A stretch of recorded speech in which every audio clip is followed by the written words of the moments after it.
secondary passions, and those that are common to both natures, of bad and indeterminate. With regard to the matter of 10 universals, this has been explained above.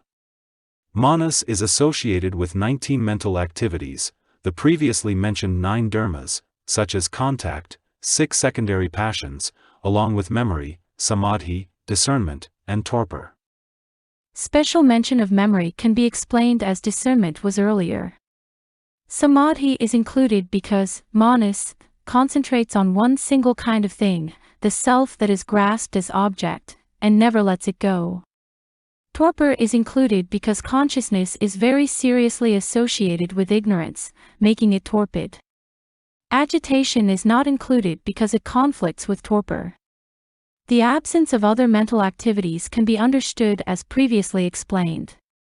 There is another explanation that 10 secondary passions are generally associated with all defiled minds.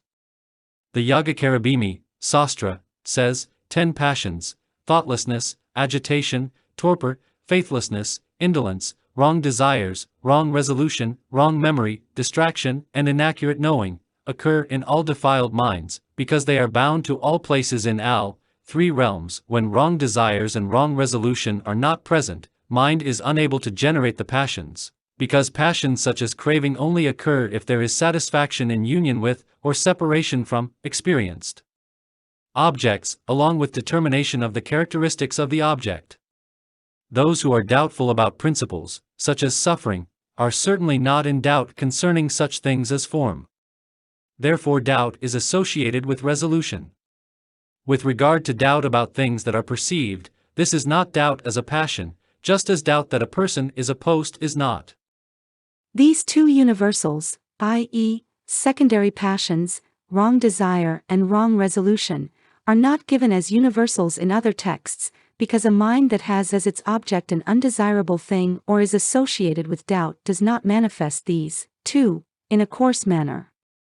The other, mental activities that are or are not associated with manas, have already been discussed. This thinking mind has 24 mental activities, the 9 previously mentioned, 10 secondary passions, plus 5 that arise with specific objects. They can be understood according to previous principles. Other mental activities missing, from this list, can be understood in the same way as previously explained. There is an opinion, by Dharmapala, that all the above interpretations fail to be completely reasonable. How can one who doubts the existence of other worlds have desires or resolution? Also, if there is no torpor when a state of passion arises, there will be no inability. If there is no agitation, there will be no clamor, and then, as in the case of good, etc., these will not be defiled conditions. When there is no distraction in a defiled mind, it will not go rushing out to objects, and is not a defiled state of mind. And if there is no loss of recollection or inaccurate knowing, how can the passions occur in one's presence?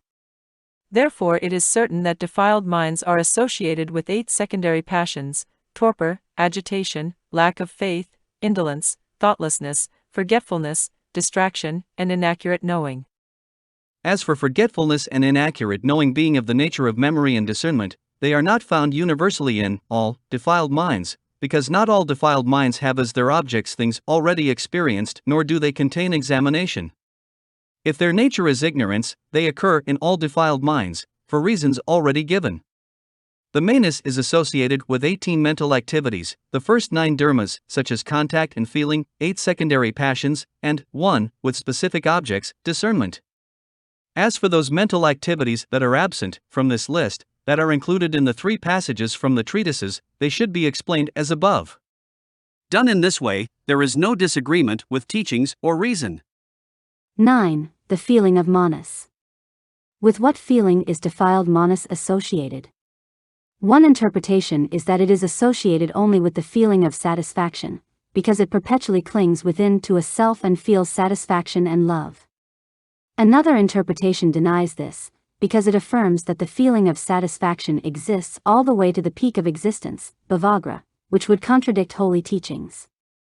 It must be said that manas is associated with 4 feelings.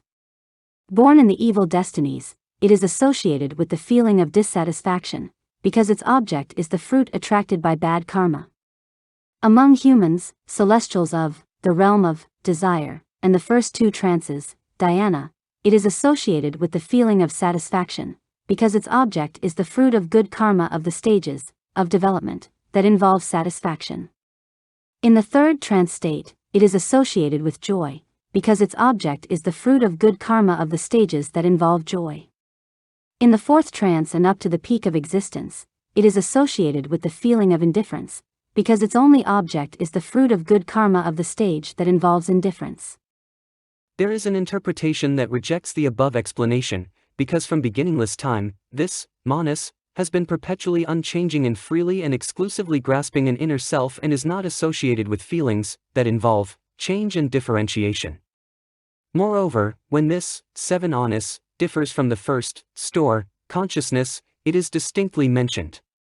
If it were associated with those 4 feelings, it would have been mentioned.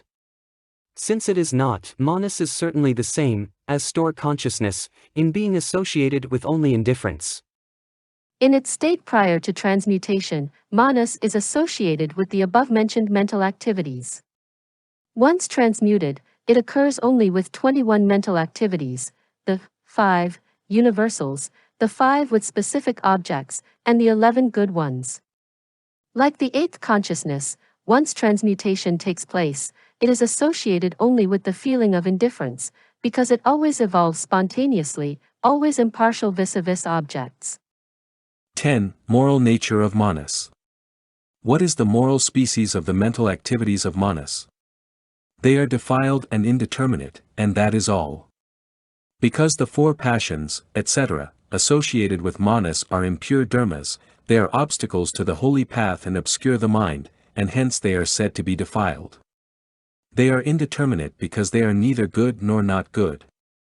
Just as in the upper 2 realms the passions are said to be indeterminate because they are embraced by the power of samadhi, so also, because the support of the defiled dharmas associated with manas is fine and subtle, and because chapter 4 they evolve freely, they are said to be indeterminate.